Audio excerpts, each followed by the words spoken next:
Assalamualaikum warahmatullahi wabarakatuh. Hai Sobat Horor, kali ini aku bakal ngelanjutin cerita dari Efek Kiranti yang berjudul Pengalaman Mistis di Gunung Gede Pangrango. Sebelum itu, kami dari tim Sobat Horor mengucapkan selamat menunaikan ibadah puasa. Gak usah basa-basi, langsung aja kita mulai. Aku tanya kenapa dia gak jawab apapun. Fajri memintaku untuk gak tidur. Aku iyakan. Lagi pula aku emang gak bisa tidur. Kita pun ngobrol-ngobrol sambil nyari ngantuk juga. Tiba-tiba di tengah obrolan kita ada suara langkah orang banyak. Mungkin sekitar 10 orang yang mengitari tenda. Kami berdua panik. Aku gak berani untuk memastikan keluar. Fajri terlihat kebingungan. Suara langkah tersebut makin cepat, seperti suara orang berlari dan banyak. Semakin lama suara tersebut pun hilang. Baru saja pengen bersyukur, tiba-tiba terdengar suara teriakan kakek-kakek sangat kencang dari atas tenda. Dan dak! Tenda kami seperti dipukul dan langsung rubuh. Aku dan Fajri panik setengah mati. Ahmad dan Rama pun langsung terbangun. Tanpa banyak bicara, kami langsung pindah ke tenda Huda. Sembari membuka tenda, kami teriak-teriak ketakutan. Suara kakek-kakek yang tertawa masih terdengar dari atas kami. Huda dan Agi pun bangun dan membukakan tenda. Kami langsung baca istighfar dan doa-doa sebisa kami. Malam itu benar-benar mencekam. Raut wajah kami begitu tegang dan mencekam. Ahmad hampir menangis. Aku dan Rama menenangkan sebisanya. Suara tertawa masih terdengar jelas dari luar. Tiba-tiba angin kencang menerpa tenda kami. Kami menahan tenda agar tidak terbawa angin dan terus berdoa meminta perlindungan. Kini bukan hanya suara tawa, di luar terdengar jelas rintihan perempuan dan suara lonceng yang keras. Malam semakin kacau, kami terus-terusan berdoa. Waktu terasa berjalan begitu lambatnya. 1 jam kemudian sekitar jam 3, gangguan tersebut tiba-tiba hilang seiring dengan redanya angin kencang. Kami akhirnya bisa tenang, tapi belum berani untuk mengecek keluar tenda. Masih setengah ketakutan. Di dalam tenda kami mulai mengobrol dan mencoba menenangkan pikiran masing-masing. Huda bertanya, ada apa dengan tenda kami? Aku jelasin kalau tenda kami rubuh. Apalagi aku ngeri kalau framenya sampai patah. Aku terus berusaha untuk membuka percakapan agar suasana menjadi tenang. Singkat cerita, aku cek jam dan ternyata udah jam 4:30. Aku dan Rama beranikan diri untuk cek situasi keluar dan memastikan tenda yang rubuh. Aku pun membuka pintu tenda dan keluar duluan. Ketika aku senterin ke arah tenda, ternyata tendaku masih berdiri dengan kokohnya. Aneh. Padahal jelas-jelas kalau sebelumnya tenda kami roboh. Aku dan Rama bingung dan semua masih dalam keadaan seperti semula. Aku gak ngerti. Kami berjalan sebentar mengelilingi tenda dan tiba-tiba Rama menyuruh aku untuk melihat ke atas pohon sebelah kanan. Aku spontan senterin ke arah tersebut. Aku melihat seperti ada mayat lelaki gantung diri di atas pohon. Tapi sorot matanya melotot melihat kita berdua. Aku pura-pura gak ngelihat dan cuek. Aku masih aba-aba ke Rama untuk masuk ke dalam tenda. Padahal sebenarnya kakiku udah pada gemeteran banget. Sebelum masuk tenda, Rama bisik-bisik ke aku kalau bilang ke teman-teman yang lain di luar gak ada apa-apa. Tenda udah diberesin, biar semuanya tenang dan gak panik. Aku iyakan.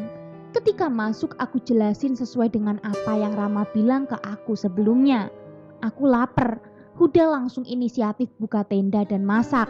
Awalnya aku takut kalau sosok itu masih ada. Dan ternyata udah hilang. Kami pun masak untuk sarapan.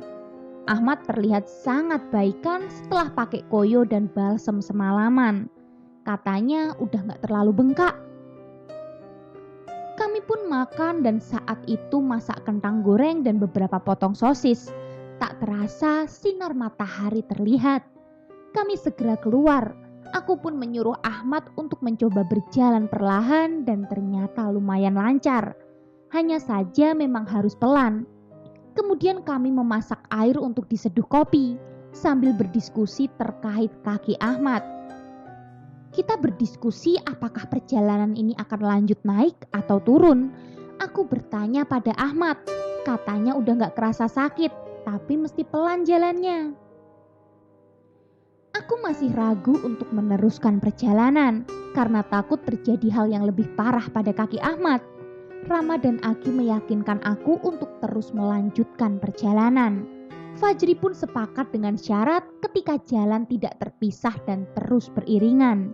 Ahmad pun terus berkata kalau dia masih bisa dan kuat untuk berjalan. Akhirnya aku pun mengiyakan. Semoga lancar, pikirku. Sekitar jam 7 pagi kami berbersih sampah logistik, berkemas dan membereskan tenda. Setelah semuanya beres, kami pun memulai perjalanan di hari kedua dengan target naik ke puncak gede dan langsung turun ke jalur Cibodas untuk mendirikan tenda saat malam kedua di pos kandang badak. Kami mulai berjalan. Aku masih paling belakang dan Rama di depan. Kita jalan perlahan. Ahmad sesekali meminta untuk break karena kakinya masih sedikit terasa sakit. Kami pun mengiyakan agar ia bisa terus berjalan. 1 jam kemudian kami pun sampai di Simpang Maleber. Setelah istirahat kami berjalan lagi, hanya tinggal melewati alun-alun Surya Kencana kemudian menuju puncak. Di sepanjang perjalanan cuaca cukup cerah, sinar matahari di antara pepohonan yang lebat. Ahmad bisa berjalan dengan baik dibantu oleh trekking pole yang aku pinjamkan. Kurang lebih 2 jam berjalan, akhirnya kami sampai di alun-alun Surya Kencana Timur. Sambil melepas lelah, kita pun memutuskan untuk beristirahat. Lagi pula baru jam 11 siang. Kami berfoto-foto sambil melihat padang atau sabana yang luas, dihiasi dengan pohon edelweiss yang kering pada saat itu. Aku usulkan untuk berjalan lagi dan istirahat lebih lama di alun-alun Surya Kencana Barat, yaitu pintu masuk jalan menuju puncak. Sambil berjalan kami mengabadikan beberapa foto. 45 menit kemudian kami sampai di jalur menuju puncak. Kami masak untuk keperluan tenaga, makan siang, dan karena kebetulan stok air menipis, kita bagi tugas. Rama dan Huda mengambil air ke arah trek Salabintana. Agi dan Fajri masak, sedangkan aku bertugas untuk rebahan. Capek banget. Rama dan Huda selesai mengambil air. Agi dan Fajri pun selesai masak. Kita makan untuk bekal tenaga perjalanan menuju puncak. Kira-kira butuh waktu 1-2 jam untuk sampai ke sana. Sekitar jam 1 kami melanjutkan berjalan menuju puncak gede. Langit mulai berubah menjadi gelap karena trek berbatu lumayan menguras tenaga. Tak terasa ternyata kami berpisah kembali. Kali ini terbagi 2. Aku, Ahmad dan Fajri di belakang, sedangkan sisanya di depan. Ahmad berkali-kali meminta break. Punggungnya terasa sakit menahan beban. Aku kemudian menawarkan agar tasnya dibawa aku, agar perjalanan bisa sedikit lebih cepat. Dia mengiyakan. Singkat cerita kami sampai di puncak gede sekitar jam 3 sore. Seperti biasa, kami pun istirahat dan foto-foto. Langit yang mendung berubah menjadi cerah kembali. Puncak Pangrango nampak terlihat jelas. Jam sudah menunjukkan pukul 4 sore. Sebelum bertemu dengan gelap, kami putuskan untuk terus menuju kandang badak. Karena keesokan harinya kami akan submit ke puncak Pangrango. Kami pun turun menyusuri kawah menuju jalan Cibodas. Sepanjang berjalan di jalur kawah, langit tiba-tiba berubah menjadi gelap. Kami sedikit lari dan bergegas untuk turun. Belum lama masuk hutan, hujan pun ternyata turun dengan cukup deras. Jas hujan langsung kami pakai. Kami berjalan menyusuri hutan yang diguyur hujan deras. Hingga tak terasa kami pun terpencar kembali. Bedanya aku jalan sendiri di belakang. Awalnya aku kira Ahmad di depanku. Ternyata aku salah lihat. Aku di belakang dan sendirian. Aku tetap tenang karena memang sudah pernah lewat jalur ini. Jadi harusnya udah lumayan tahu dengan jalur trek menuju pos kandang badak. Masih diguyur hujan, aku turun perlahan karena trek agak licin. Sekitar 10 menit aku berjalan sendiri, ternyata ada rombongan sekitar 5 orang yang baru duduk di trek. Karena aku juga lumayan capek, aku putuskan untuk ikut duduk.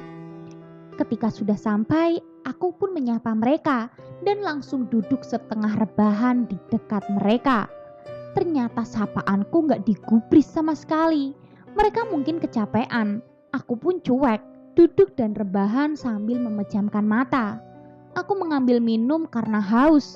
Ketika aku mau menawari mereka, tiba-tiba mereka gak ada, hilang. Anehnya di trek naik atau turun mereka gak kelihatan sama sekali. Jeda aku memejamkan mata dan mengambil minum gak lebih dari semenit. Meskipun mereka lari, aku tetap bisa melihat atau merasakan langkah kaki. Tapi ini gak ada. Selesai minum, aku langsung pergi dari situ dan lari, mencoba untuk gak panik. Di tengah terpaan hujan, aku lari sebisa mungkin dengan penuh kehati-hatian. Meleng sedikit bisa jatuh dan luka-luka. Aku terus fokus untuk berjalan. Hingga akhirnya aku ternyata ketemu rombongan mereka lagi di tempat yang berbeda. Sial. Karena aku yakin kalau mereka bukan manusia, aku coba cuek dan pura-pura gak ngelihat. Posisi mereka persis sama dengan yang sebelumnya. Aku pun jalan santai melewati mereka. Karena sedikit penasaran, aku menengok pelan. Dan rombongan tersebut balik melototin aku. Benar-benar melotot. Aku lari sekuat tenaga. Walaupun badan udah bener-bener capek, 10 menit aku lari, lagi-lagi aku menemukan rombongan tersebut. Kali ini mereka berdiri dan menghadap ke arahku. Di situ aku bener-bener gak ngerti harus ngapain lagi. Sumpah, capek. Akhirnya aku mutusin untuk melangkah maju. Yang penting coba dulu. Mulutku gak berhenti untuk terus-terusan membaca doa. Hatiku deg-degan gak karuan. Badanku udah lemes dan bingung mau ngapain. Aku coba maju selangkah demi selangkah. Ketika aku hampir mendekati rombongan tersebut, mereka seketika hilang. Akhirnya lega banget. Aku langsung lari gaspol gak peduli licin. Yang penting cepat ketemu sama teman-teman. Hingga selang setengah jam kemudian aku bertemu Rama dan Ahmad. Aku senang bukan main. Aku minta istirahat karena bukan badan doang yang capek, tapi hati juga sedih. Mereka berdua cuma bertanya-tanya ada apa dan kenapa aku ada di belakang. Padahal mereka berdua melihat aku di depan mereka. Lalu yang tadi siapa? Aku perlahan menjelaskan. Kalau pas hujan mulai deres aku terpisah. Sedangkan penjelasan dari mereka kalau aku ada di depan mereka persis. Ya udahlah. Karena saat itu udah hampir gelap, kami mulai pakai headlamp. Tak berserang lama kami bertemu Agi, Fajri, dan Huda. Hujan mulai reda. Karena jarak pandang yang minim, kami berjalan beriringan menuju pos kandang badak. 10 menit berselang, kami akhirnya sampai di Tanjakan Setan. Tanjakan ikonik di jalur Cibodas. Untuk turun pun terlihat susah, curam. Ditambah kondisinya malam, nyiksa banget kan? Kami turun menggunakan webbing yang telah disediakan. Perlahan-lahan memastikan pijakan dan kami berhasil sampai bawah. Kami terus berjalan menyusuri gelapnya hutan. Tak ada yang banyak bicara. Kami semua merasa lelah. Hingga akhirnya keheningan tersebut pecah. Tiba-tiba dari arah hutan sebelah kanan terdengar jeritan bayi. Disusul dengan suara merintih dari arah yang sama. Mendengar suara tersebut kami saling berpegangan tangan. Doa terus diucapkan. Suara tersebut seperti mengikuti kemana arah langkah kami.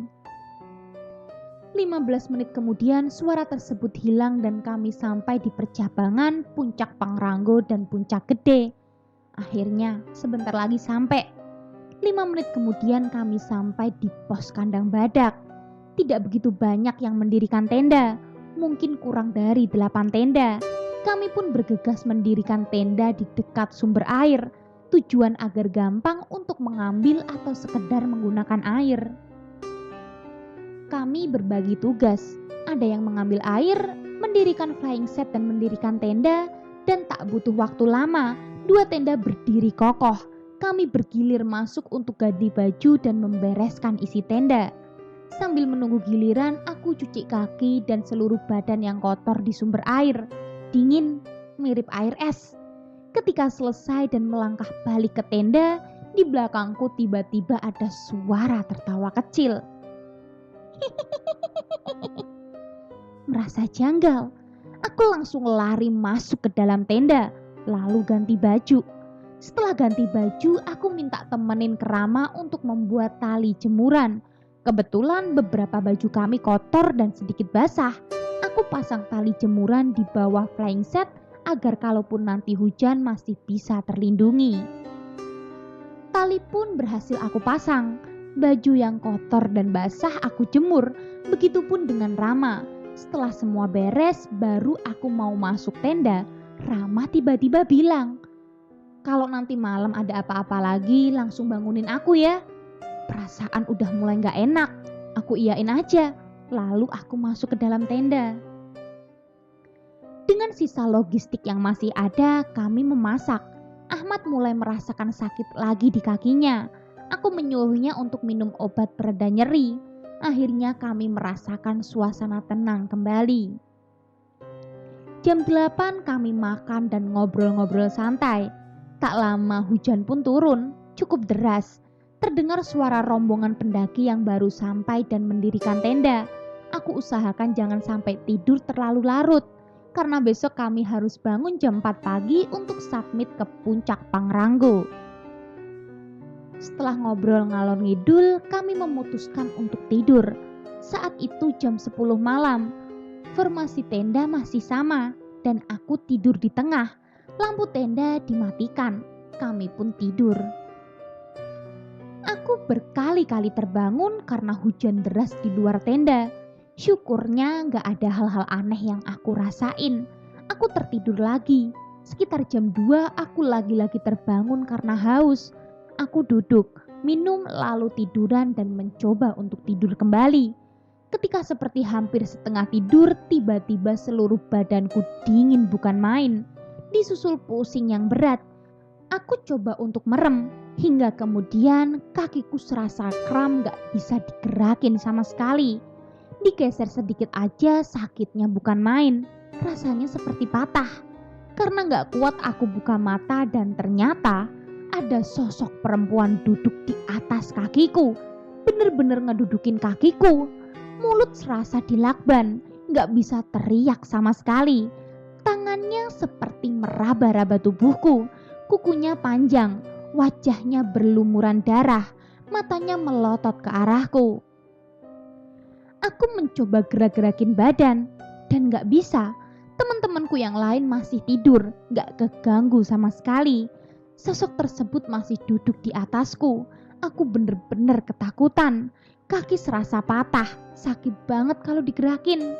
Aku cuma bisa merem melek berulang kali memastikan sosok tersebut masih ada atau enggak. Hingga akhirnya kakiku tiba-tiba bisa digerakin seperti semula. Aku mencoba untuk membuka mata sedikit demi sedikit. Dan ternyata sosok tersebut hilang. Sementara ini aman. Akhirnya aku coba untuk merem lagi. Kakiku udah merasa seperti normal. Tapi aku benar-benar mencium bau kemenyan campur bau busuk di dekat kepalaku persis. Aku pun kembali sedikit panik tapi tetap berpikir positif. Aku pun memberanikan diri untuk mengecek apa yang ada di luar. Aku gak tega membangunkan teman-teman yang lain. Terlihat dari raut wajah mereka yang tampak kelelahan.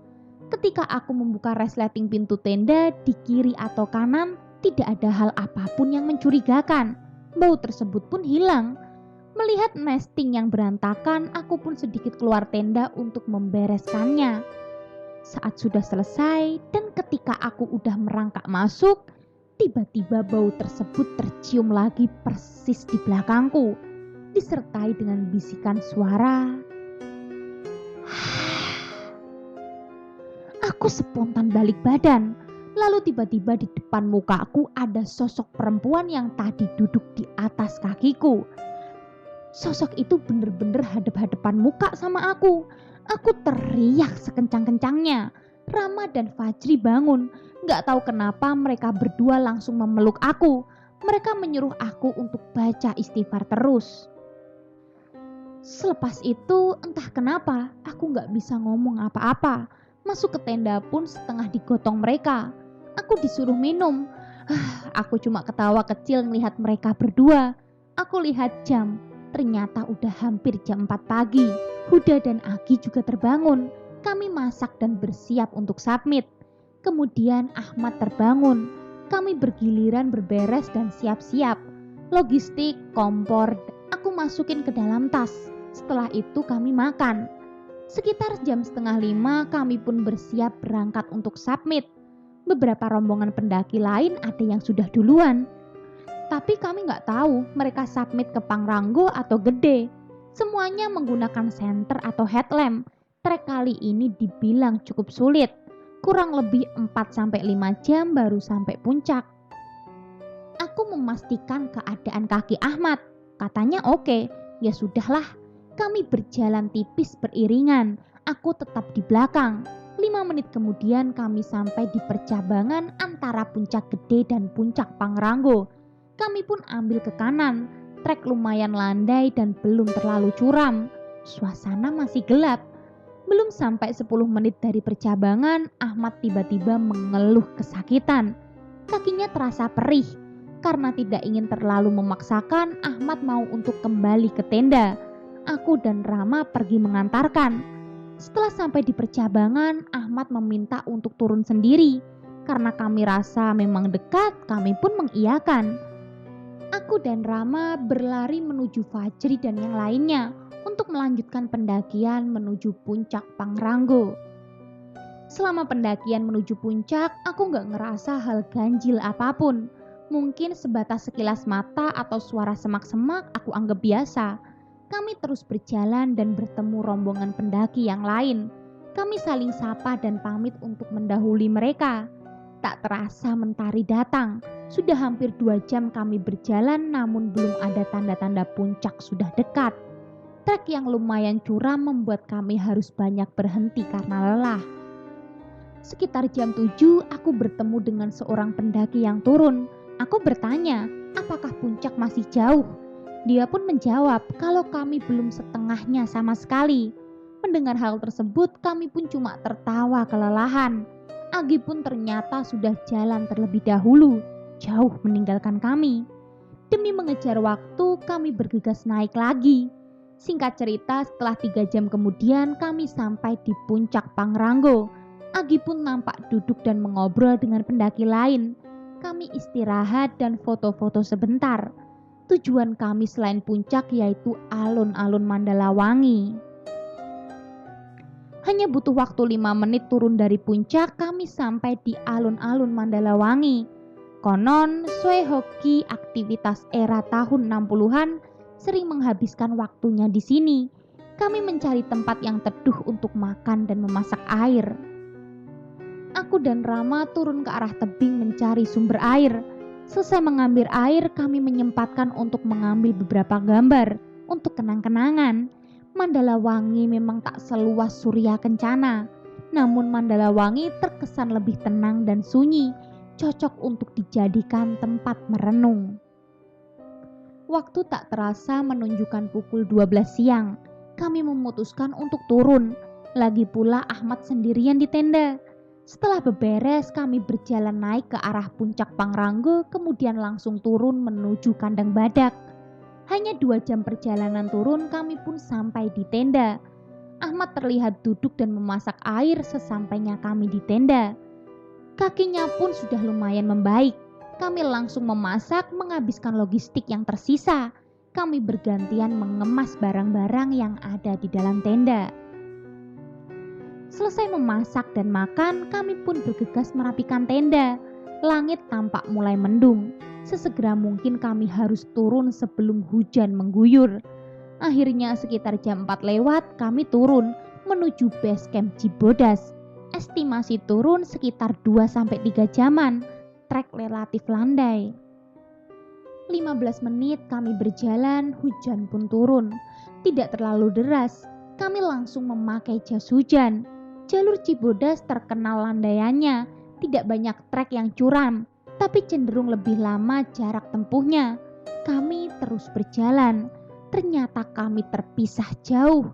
Kali ini aku berdua dengan Fajri berada di paling depan. Kami berdua memutuskan untuk menunggu di pos kandang batu. Sesampainya di sana, kami merasakan hawa yang kurang enak. Kami merasa ada langkah kaki yang turun tapi tak kunjung sampai. Awalnya aku kira Rama dan yang lainnya. Ternyata gak ada siapa-siapa. Kami pun memutuskan untuk melanjutkan perjalanan menuju shelter air panas yang berada di bawahnya. Tak sampai 5 menit, kami tiba di shelter tersebut. Kami menunggu lagi Rama dan yang lainnya, namun suara langkah tersebut masih terdengar. Di tengah suara gerimis hujan, langkah tersebut terdengar cukup nyaring. Setelah diskusi dengan Fajri, aku putuskan untuk terus turun. Dari shelter air panas menuju pos Batu Kukus 3, kami harus melewati jembatan di atas air panas yang hanya dibatasi dengan seutas tali webbing. Jika tergelincir, otomatis kami akan tercebur ke dalam jurang berisikan air panas. Aku berada di depan, berjalan perlahan menapaki batu-batu. Tiba-tiba Fajri menyuruhku untuk berjalan lebih cepat. Dia nampak sedikit gelisah. Aku pun mengiyakan. Kami terus berjalan hingga sampai di pos Batu Kukus 3. Hujan masih turun dengan cukup deras. Tapi setelah dipikir-pikir, kami memutuskan untuk terus berjalan hingga pos 1 sebelum base camp. Kami berdua terus berjalan, melewati pos Batu Kukus 2 dan 1, kemudian Rawa Denok 2 dan Rawa Denok 1.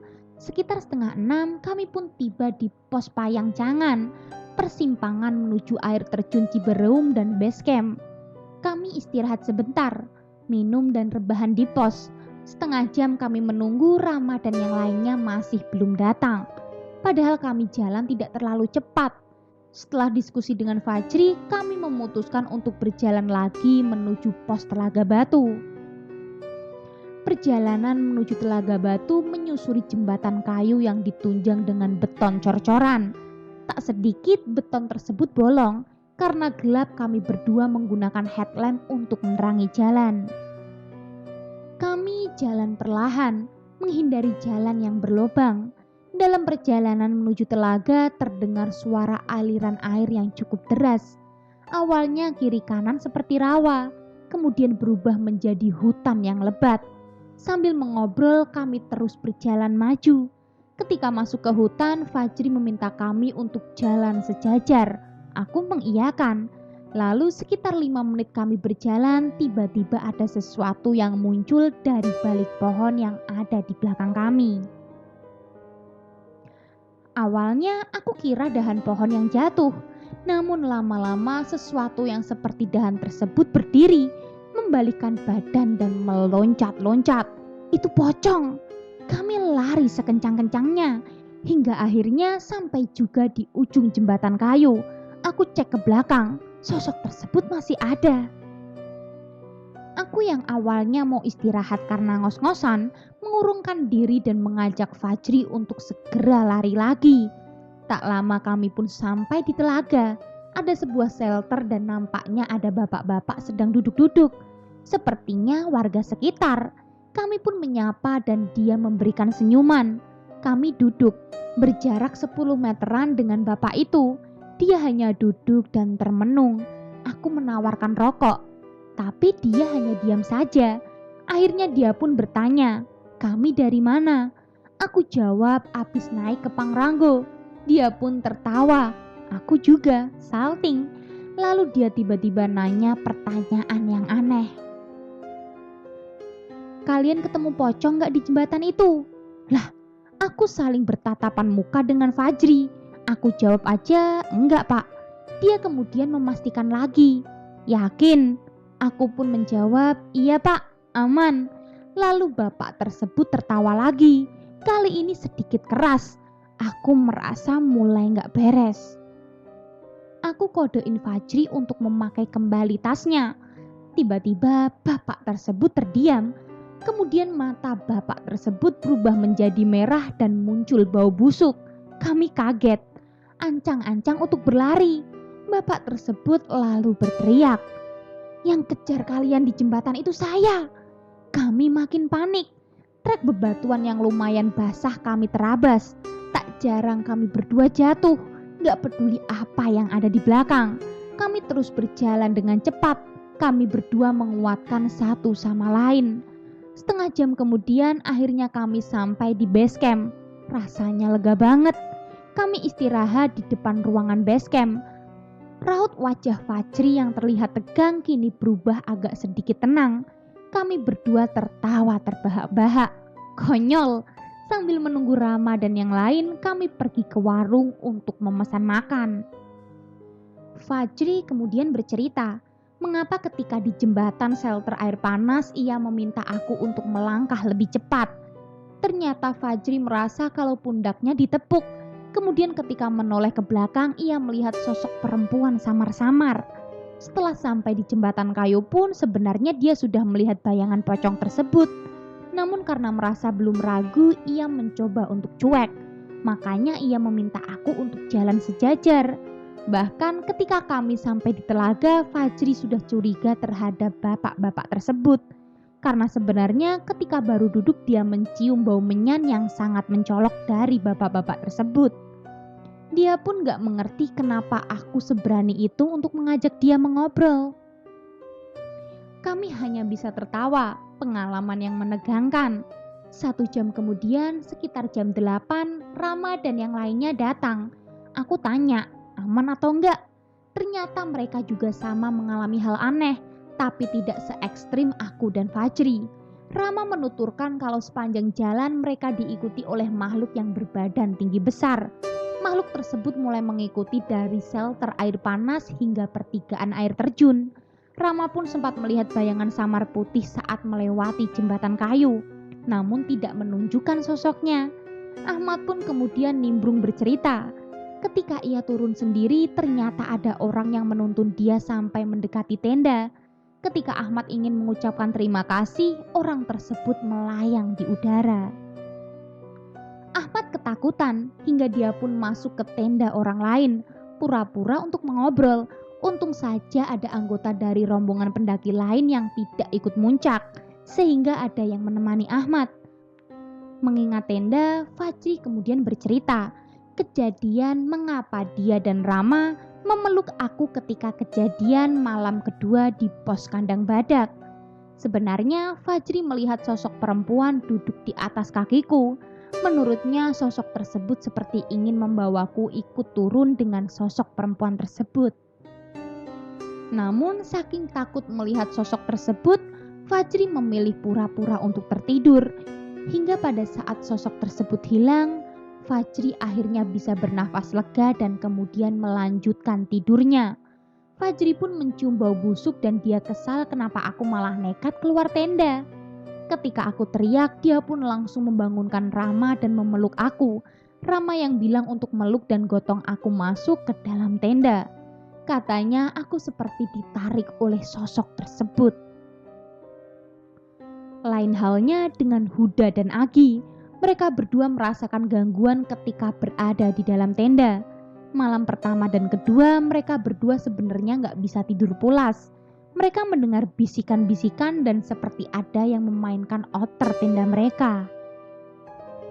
Mendengar cerita satu sama lain, kita hanya bisa tertawa dan mengambil hikmahnya.